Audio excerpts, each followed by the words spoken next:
time to look at our top 2 race bikes in our Race Bike of the Year category for Bike of the Year. That being Cannondale's SuperSix EVO Ultegra disc and Focus's Izalco Max disc 8.8.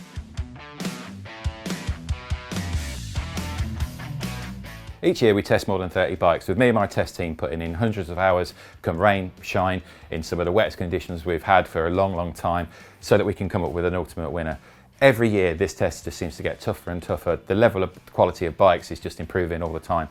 Obviously we can't test every bike, there are just too many out there. So we sit down, we discuss, we make a short list. We're also limited on price, so we're looking at bikes between 2.5 and 4 grand, that's UK pounds.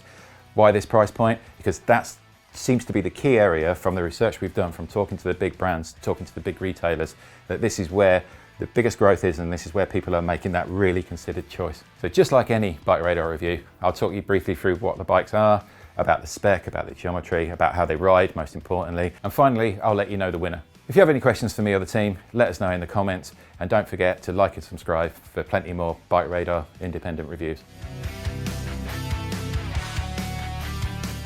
So this is the race bike category for Bike of the Year, and what we look for in a race bike has to be a combination of, it needs to be fast handling, fast reacting, lightweight. It just needs to be brilliant at everything. It just needs to be like the kind of ultimate all-round road bike.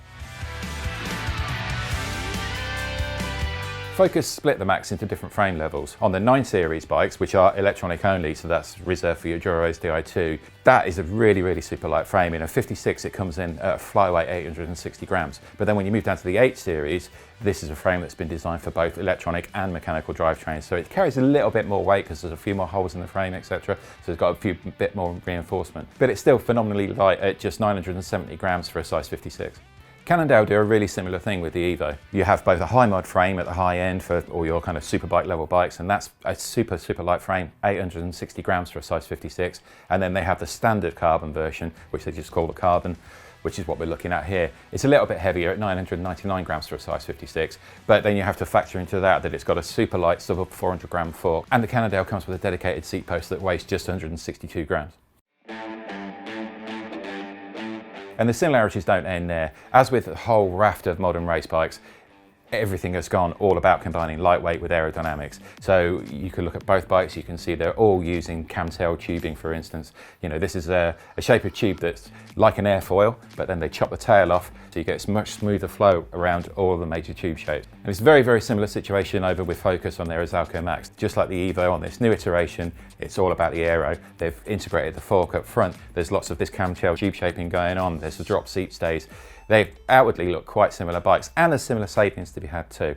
Focus claim this new Izalco gives you a 12 watt performance gain over the old Izalco. Now, of course, these being very current race bikes, they're both disc only. They've both approached the through axle system in slightly different ways, but quite interesting ways. Focus have continued with their innovative RAT through axle design. Now, the RAT, or rapid through axle, is a simple cam lever, which with just a quarter tone, you can just pull and pop the wheel out. Super fast, really clever, really neat solution. Whereas Cannondale, on the other hand, they've gone for the speed release system. So with the speed release, this means that you don't have to fully remove that through axle, and you end up putting a greasy through axle on the dirt, on the ground, and you end up pushing all that dirt back into the hub. Quite a nice little neat system. It's a godsend not to have all that filth just collecting and being put back onto the bike.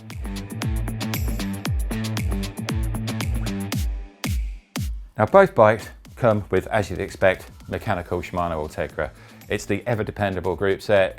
It works functionally so well. Cannondale deviates slightly because they use their own SI chain set. Now, Cannondale have a long history of the SI chain set. It's all designed around the BB30 bottom bracket standard, which is a Cannondale innovation. So Focus, they've just gone the complete Shimano Ultegra route. So you get that ever dependable Shimano bottom bracket system, brilliant Ultegra cranks, and the bike performed flawlessly throughout the testing. And that's in the midst of what has been one of the wettest winters in the UK pretty much ever. When it comes to the wheels, there are some differences here. On the Focus, you get Novatek's R5 carbon. The R5 carbon is a 50mm deep aero profile wheel. It's got a nice blunted shape. The internal rim profile is a little bit on the slim side compared to the latest modern designs. It's about 18.3mm internally. That's really well suited to like a 25 or a 28mm tyre. Unfortunately with the R5, they're not tubeless compatible. That said, the Novatek wheels are really good.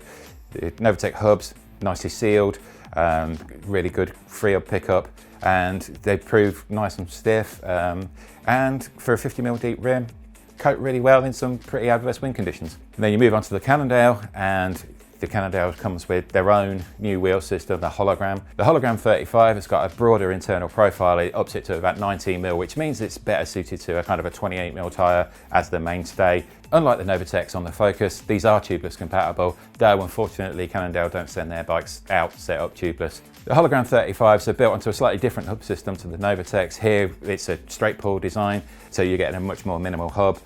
It's nicely put together wheel, it's nice and tight. It also, they're sub 1500 grams a pair, which is a big saving. So that just means the Cannondale with the hologram wheels, it just accelerates that little bit more urgency, and it also just feels better when you're climbing. Having that less rolled in weight just means it feels like a bike that's built to go uphill.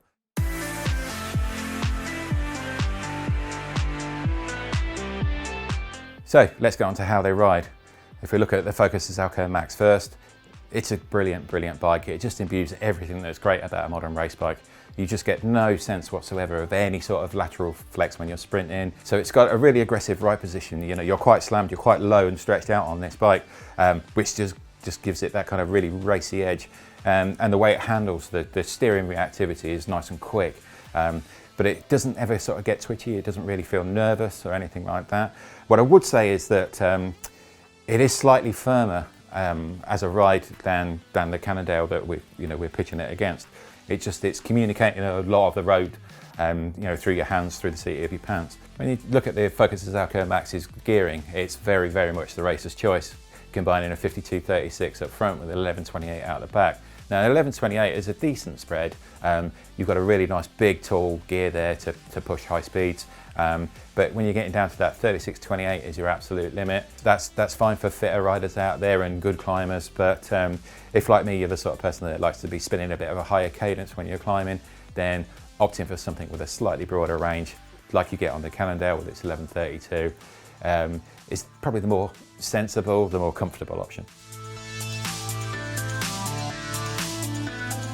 When it comes to the SuperSix EVO, I have to admit, when I first saw this bike, I had a little bit of reluctance, and there's a good reason for that. This is now the third generation of the EVO, and I've been around long enough that I've tested every single iteration of it, going back to the first EVO back in 2008. And the one unifying factor in that over a decade of development that Cannondale have done has just been the way the EVO handles. It's pretty much been the benchmark on how a race bike should feel. So when I personally saw the new version, which it's got the drop stays, it's got the aero profile, and it's got all this stuff going on that you're seeing throughout the whole of race bike, the design and development, it kind of filled me with dread that it's going to lose that essence of what made the EVO. So I'm really glad to report that this just feels every inch like it should. They've retained the geometry absolutely from the previous gen bike, which was the best up until that point. It just handles with just such assured ease, even when you're right on the limit, even when you're just trying to hammer through the apex of a corner at high speed, you never get any sense that it's ever going to do anything you don't want it to. It's never going to step out of line. It's so beautifully responsive, and you just feel at home so quickly and so confident riding the bike. It's not to say everything's perfect. Cannondale have basically built this bike down to a price. This is a £3 bike, so it's significantly cheaper than most of the competition it's up against. But I do think that Cannondale have just put the money where it matters. You've got the really nice lightweight carbon seat post, which is dedicated to this frame, which is found on their £10 bike. But then you get down to those wheels, they're giving you a really nice lightweight set of carbon wheels, which just adds so much zip and so much zing to the bike. This is a bike that is absolutely better than the sum of its parts. So in conclusion, the Focus Izalco Max, this is a very fast bike, super aggressive position, that might not suit everybody, and the Novatec's wheels, lack of tubeless compatibility, could be an issue for some. But overall, this is a super fast, super aggressive bike, and it's one that the racer riders out there will love. Now, moving on to Cannondale's SuperSix EVO Ultegra disc, this is just one hell of a bike. A bike that just handles this well and rides this comfortably is a really rare thing. Cannondale have just hit the nail absolutely on the head with what makes a modern race bike great. It's got all the handling chops you'd ever need, and it's got a beautiful, comfortable edge to go with it. You know, this is a bike that's as a high racing full chat through a crit as it is for super long days out riding the toughest sportives. You know, this is a bike that simply does everything well. So just in case you haven't guessed already, Cannondale SuperSix EVO Ultegra Disc is our 2020 Race Bike of the Year. Let us know what you think in the comments. Don't forget to like and subscribe, and also click on the bell icon. That way when we upload a video, you'll get a notification.